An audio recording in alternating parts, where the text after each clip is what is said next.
I'm grateful for everyone being here today to hear me tell my story.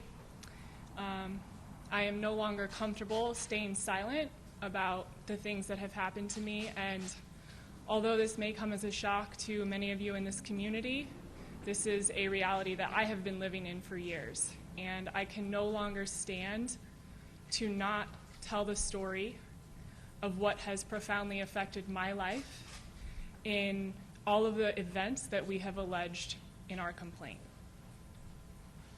I met Luke Walton about 10 years ago at a volleyball tournament. I had known his wife for many years as we competed against each other playing volleyball. And during that time, would see them both at volleyball events throughout Los Angeles.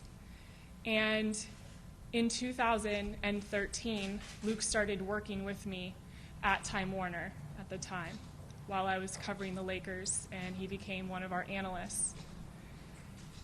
And during this time, he became a mentor and a friend and someone that I looked up to. And I was writing a book about athletes transitioning out of sports and into the real world.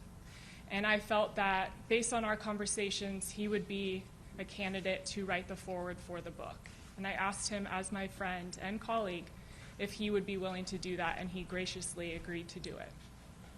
We met a few times over lunch to discuss what the foreword would entail, what I needed, his thoughts on the book in general, to get his input. And I was very grateful to be able to spend this time and have him involved in a project that meant so much to me in my experience, as well as something that he was incredibly passionate about as well.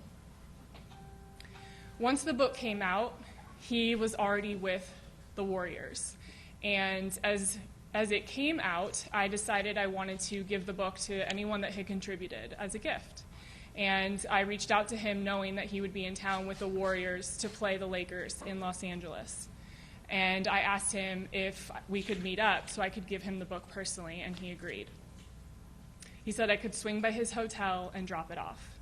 So I did that. I stopped by his hotel, and I had the book wrapped in gift wrapping. And as I pulled up to the hotel, he waited for me outside.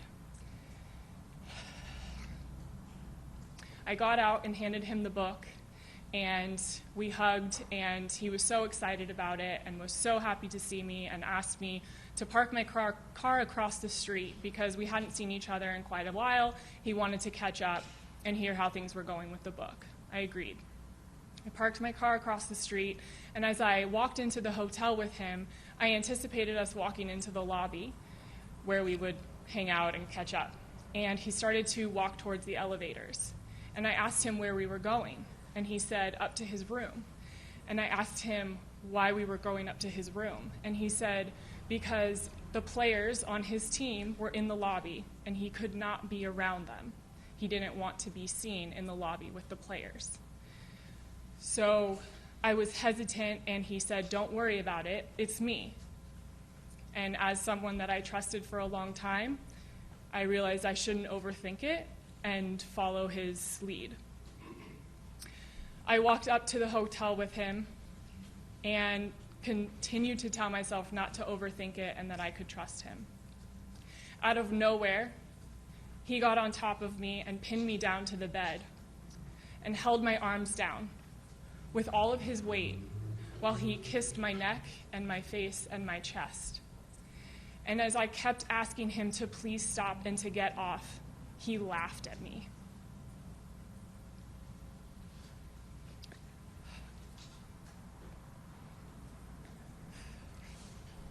I continued to ask him to stop over and over again without any use of my arms because he continued to hold me down.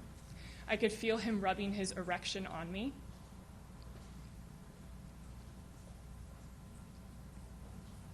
And he continued to laugh at all of my pleas to get off and to stop.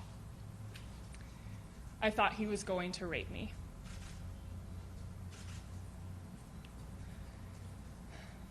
I finally was able to get up after what felt like forever, and I immediately jumped up to leave the room, and he came around and grabbed me from behind and again held my arms down so I could not move.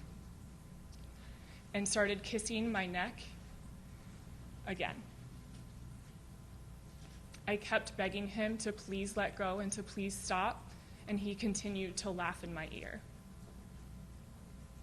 He finally let me go, and I got out of the room. I was grateful that he was not in Los Angeles and that I wouldn't have to interact with him after this. But everything changed in 2016 when he joined the Lakers. I was on the board of a charity and putting together a charity event, and it was my job to get Luke Walton as our guest honoree. When he showed up to the event, I walked out to his car to show him where to park. As soon as I walked up to the driver's side window, he looked me up and down slowly and started making noises, saying, "You're killing me in that dress." And every feeling I had from that first experience of feeling disgusted and betrayed came back. He parked his car and walked in to the building with me. And right before we walked in, he hugged me and pressed his body against me and kissed me on the cheek. I felt disgusting. And I couldn't believe that he, knowing what he had already done to me, willingly touched me in that way. I had to moderate a panel with him and talk about how amazing he was for an hour, and it literally killed me inside. After that, I got promoted. I was now full-time covering the Lakers, which meant I had to go to practices and games weekly. So my interactions with him increased.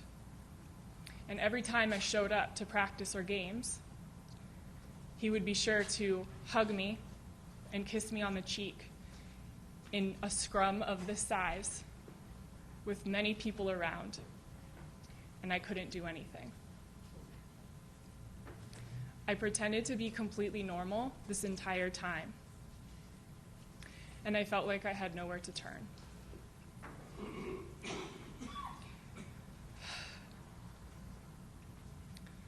As I've talked about already, as we have alleged this complaint, every interaction with him that I had over that time made me incredibly uncomfortable and feel unsafe. This type of behavior cannot be condoned, and no woman should ever be made to feel like a victim. I appreciate you all being here today, and I look forward to getting this off my chest and being able to heal, and also hoping that he learns a lesson and knows that he can never do this again. Thank you.